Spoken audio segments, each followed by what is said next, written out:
విజయవాడలో 42 ఇళ్లు కూల్చివేత పెద్ద సంచలనం అయితే జరిగింది. విజయవాడ ఉన్నటువంటి విద్యార్థిపురంలోని జోజీ నగర్లోనే ప్రస్తుతం మనం ఇక్కడ ఉన్నాము.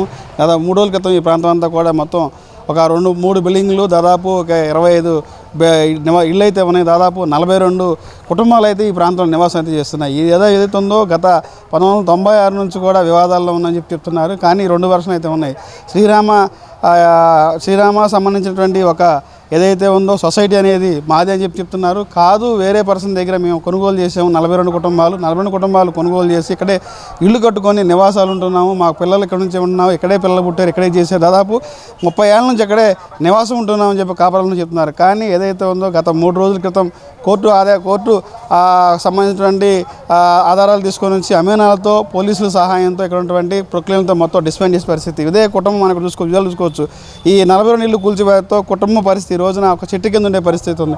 ఆ రోజున కష్టపడిన సొమ్ముతో రూపాయి వెనకేసుకొని స్థలం కొనుక్కొని ఈ రోజున ఒక ఇల్లు ఉంటుందని చెప్పి కట్టుకొని ఇల్లు కట్టుకుంటే ఈ రోజున హఠాత్తుగా వచ్చి పొద్దున్న పూట వచ్చి ఈ రోజున ప్రొక్లైన్లతో పడేసేసి మా జీవితాలను రోడ్లను పడేశారని చెప్పడానికి ఇదే పెద్ద ఉదాహరణ అని చెప్పాలి. దీనికి సంబంధించి ఏదైనా ఒక రాష్ట్రంలో ఏదైనా ఇష్యూ జరిగితే స్పందించే నాయకులు ఎంతోమంది ఉన్నారు, పార్టీలు ఉన్నాయి. కానీ దీనికి సంబంధించినటువంటి ఈ 3 రోజుల నుంచి విజయవాడలో ఇంత పెద్ద విషయం నడుస్తుంది. 42 కుటుంబాలు రోడ్డున అయితే పడ్డాయి. కానీ ఇప్పటికీ ఇటు ఆ ప్రభుత్వంలో సంబంధించిన అధికారులు ఎవరైతే స్పందించే పరిస్థితి అయితే లేదు. దీంతో పాటుగా ఎవరైతే ఉందో ఈ ఫ్లాట్కి సంబంధించి మరొక సొసైటీ అనేది ఒక తెరమేకడి రావడం జరిగింది. ఈ ప్రాపర్టీ అంతా మాది ప్రాపర్టీ, ఇది 42 మంది మోసం చేసిన పర్సన్ వేరు, మీరు అడగాల్సింది ఆయన అడగాలి తప్ప మాకు సంబంధం అని చెప్పి ఒక రకమైనటువంటి కొత్త వివాదాన్ని తెరవడం తీసుకుని జరిగింది. అసలు ఏదైతే ఉందో ఈ 42 కుటుంబాల్లో ఈ బిల్డింగ్ పడేసిన తర్వాత ఒక కుటుంబం అయితే రోడ్డున పడిందని చెప్పడానికి ఇప్పుడు మనం చూస్తున్న విజువల్లో ప్రధాన కారణం అని చెప్పుకోవచ్చు. దీనికి సంబంధించి అసలు ఏంటి అసలు మీ పరిస్థితి ఏంటి, ఎప్పుడు కొన్నారు మీరు, ఏంటి, ఎందుకు ఇక్కడ ఉన్నారు? మేము కొని 22 సంవత్సరాలు బాబు కొనుక్కున్నాము, రిజిస్ట్రేషన్ చేయించుకున్నాము. రిజిస్ట్రేషన్ అన్నా ఆఫ్ చేయలేదు. ఆ రోజుని కొనుక్కోకుండా ఉండేవాళ్ళము, బోర్డు అన్నా పెట్టలేదు. అంతా బాగానే ఉందని కొనుక్కున్నాం బాబు. 412 గజాలు మాది. 2 రేకుల షెడ్లుగా వేసి నాకు బాగోలేదు. ఆ రెంట్ మీదే నేను బతికేదాన్ని. ఒకటి నేను ఉంటున్నా, ఒకటి రెంట్కి ఇచ్చుకుంటున్నాము. కనీసం బొడ్లో నీళ్ళు కరెంట్ లేదు, పంపులు లేవు, అన్నీ తెచ్చుకున్నాము. ఈనాడు వాళ్ళు 8 సంవత్సరాల నుంచి ఎంటర్ అయ్యి మమ్మల్ని నానా తిప్పలు పెట్టి మేము 10 రూపాయలు కడుతుంటే వాళ్ళు 1,00,000 రూపాయల కాడికి ప్రతి వాళ్ళని కొనేసి ఈ విధంగా చేశారు. మేము ఒక లాయర్ని నమ్మి లాయర్ని పెట్టుకుని మా ప్రూఫ్లు మొత్తము లాయర్ గారికి ఇచ్చాము. నమ్మి లాయర్ గారు ఏం చేశాడు, అమ్ముడు పోయి అవతల వాళ్ళకి మా ప్రూఫ్లన్నీ ఎత్తుకెళ్ళి వాళ్ళకి ఇచ్చాడు. వాళ్ళకి ఇచ్చిన సంగతి మాకు తెలీదు. మా జీవితాలతో ఆడుకున్నాడు. మా పిల్ల పాపకి ఎవరికి ఏమీ లేకుండా ఇక్కడ దిక్కు లేని వాళ్ళలాగా ఉండిపోయాము. 1 గంట 2 గంటలు ఉంటుండే బాబు, తర్వాత కోలబెడతారు కానంటే ఆర్డర్ వస్తుందేమోనని చెప్పి తెల్లారిపాటికే వచ్చేసి టీనీలు కూడా తాగనీకోకుండా ఒక షెడ్డుకు ఒక కొక్కిలేని చప్పుని చుట్టూ లాగేసేసారు. ఇక్కడ 2 బిల్డింగులు మిగిలినాయి. 2 బిల్డింగులన్నా ఆఫ్ చేయండి బాబు, వాళ్ళన్నా బతుకుతారు. బ్యాంకు లోన్లు తెచ్చుకుని కట్టుకుని ఉన్నారని మేమందరం ఏడ్చాం బేదైపడి.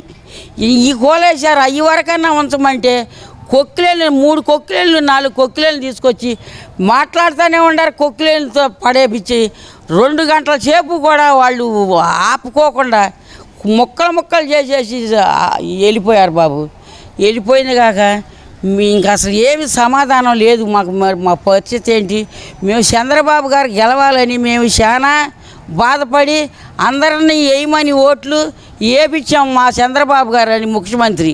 ఆ ముఖ్యమంత్రి గారు దయించుకుని మా మీద మాకు న్యాయం చేయి బాబు, ఎవరి సొమ్ము మాకు అక్కర్లేదు, మాకు న్యాయం చేయమని మేము కోరుతున్నాము. మమ్మల్ని చంపుతావో ఈ చెట్ల కిందే ఉంచుతావో, మాకు న్యాయం చేస్తావో బాబు, నువ్వు ఇది తెలుసుకుని మాకు న్యాయం చేయి అది బాబు. అసలు ఈ భూమి మీరు ఎవరి దగ్గర కొన్నారు, ఎంత కొన్నారు, ఏంటమ్మా? ఈ భూమి అనేది అసలు మాదనేది వేరే పర్సన్ రావడం జరిగింది, లక్ష్మీరామ సొసైటీ అనేవాళ్ళు. కానీ ఈ భూమి అనేది మీకు రిజిస్ట్రేషన్ చేసింది బాబు. ఆయన ఆర్చేష్ గారిది ఫస్ట్ భూమి. ఆర్చేష్ గారికి భార్యను ఒక పిల్లలు లేరు. ఆ పిల్లాడు ఉండేవాడు. ఆ పిల్లాడు కూడా పిచ్చోడు అయిపోయి చనిపోయాడు. ఆర్చేష్ గారి దగ్గర నుంచి 4 స్తంభాల సెంటర్ మసీద్ గారికి కొన్నాడు. మసీద్ గారి దగ్గర నుంచి వర్క్షాప్ సుబ్బారావు తీసుకున్నాడు. ఆ వర్క్షాప్ సుబ్బారావు నమ్మి మేము తలొక్కాచి అంత తీసుకున్నాం బాబు. తీసుకుంటే ఆ మసీద్తో రిజిస్ట్రేషన్ చేయించి డబ్బులేమో వర్క్షాప్ సుబ్బారావు తీసుకున్నాడు. సంతకాలం మసీద్తో చేపించాడు. మసీద్ దగ్గరికి వెళ్ళాం బాబు. మసీద్ దగ్గరికి వెళ్తే ఆయనకి మైండ్ సరిలేదు, పెద్దోడు అయిపోయాడు, ఏం మాట్లాడుతున్నాడో తెలియలే. అయినా కానీ స్టేషన్కి వెళ్ళాం. స్టేషన్కి వెళ్తే అమ్మ మీరు పెడతాం ఒట్టిదేను, ఆయన పెద్దోడు అయిపోయాడు, ఆయన్ని తీసుకొచ్చి మేమేం చేయము అని చెప్పి మాట్లాడారు స్టేషన్ వాళ్ళు. ఇంకా మెదలకుండా వచ్చాం బాబు.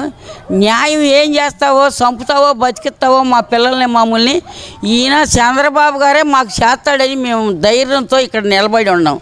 చేయకపోతే మేము అందరం 7 రోజులు దాగి చచ్చిపోవడానికి చేద్దాం. 31 తర్వాత ఇక్కడ నుంచి అంతా ఖాళీ చేసేయాలి, ఈ ప్రాపర్టీ అంతా మాదే అని చెప్పి ఈరోజు సొసైటీలో ప్రెస్ మీట్ పెడతారు. 31 తర్వాత ఈ లోపలికి ఎవరైనా వచ్చినా ఆందోళన చేసినా ఇక ఈ పరిస్థితి వచ్చినా సరే వారి మీద క్రిమినల్ కేసు పెడతామని చెప్పి చెప్తున్నారు లాయర్ గారు. ఏం చెప్తారు మీరు? మరి వస్తే ఎందుకు ఊరుకుంటాం బాబు, పెట్టాల్సిందే, కేసు పెట్టాల్సిందే బాబు. మీ మీద పెడతారంట. ఇక్కడ ఈ ప్రాపర్టీ అనేది సొసైటీది ఈ 42 ఇళ్ళు కానీ ఎందుకు వస్తున్నారు, లోపలికి వస్తున్నారు, లోపలికి వచ్చి ధర్నాలు చేసినా ఇక్కడ ప్రెస్ మీట్లు పెట్టినా మీరు లోపలికి వచ్చినా సరే మీ మీద కేసులు పెడతామని చెప్తున్నారు వాళ్ళు. కేసు పెట్టుకొని వాళ్ళు రౌడీలను తీసుకొస్తున్నాడు. కారం ప్యాకెట్లు, కత్తులు, శాకులు, బండలు పుచ్చుకుని డబ్బులు గుప్పి వాళ్ళని తీసుకొచ్చి మా మీద కలుపుతున్నాడు. గంజాయి తాగే వాళ్ళని మొత్తాన్ని తీసుకొచ్చి చంపితే వాళ్ళే చంపుతారు, ఇక్కడే చచ్చిపోతాం. అంతకాడకి వస్తే మమ్మల్ని చంపితే మా శవాలే వెళ్తాయి ఎవకాడికి. న్యాయం జరగకోకుండా మట్టుకు మేము వెళ్ళేది లేదు బాబు ఇక్కడి నుంచి. ఏదైతే ఉందో ఆ రోజున రూపాయి కష్టపడి రూపాయి దాచుకొని ఆ రోజు కొనుగోలు చేయడం జరిగింది. కొనుగోలు చేసిన డబ్బులతో ఇక్కడ ఇల్లు కట్టుకున్నాము. ఆ గూడు వచ్చినటువంటి దాదాపు 20 ఏళ్ళ నుంచి ఇక్కడ నివాసం ఉంటుంటే సడన్గా 5-6 సంవత్సరాల క్రితం నుంచి వచ్చి ఈ ప్రాపర్టీ మాదని చెప్పి మమ్మల్ని ఇబ్బంది పెడుతుంది. ఈ రోజున హఠాత్తుగా పొద్దున పూట వచ్చి ప్రొక్లైన్లతో పడేసారు. ఈ రోజున మేము చెట్టు కింద రోడ్డు మీద ఉండే పరిస్థితి వచ్చింది. దీని మీద స్పందించాలి సీఎం గారు, చంద్రబాబు నాయుడు స్పందించి మాకు న్యాయం చేయాలని చెప్పి కూడా బాధ్యతలు అయితే కోరుతున్నారు. ఇది ఇక్కడ పరిస్థితి. కెమెరామెన్ నానితో రాజ్ కమల్, S4 మీడియా, విద్యార్థిపురం నుంచి.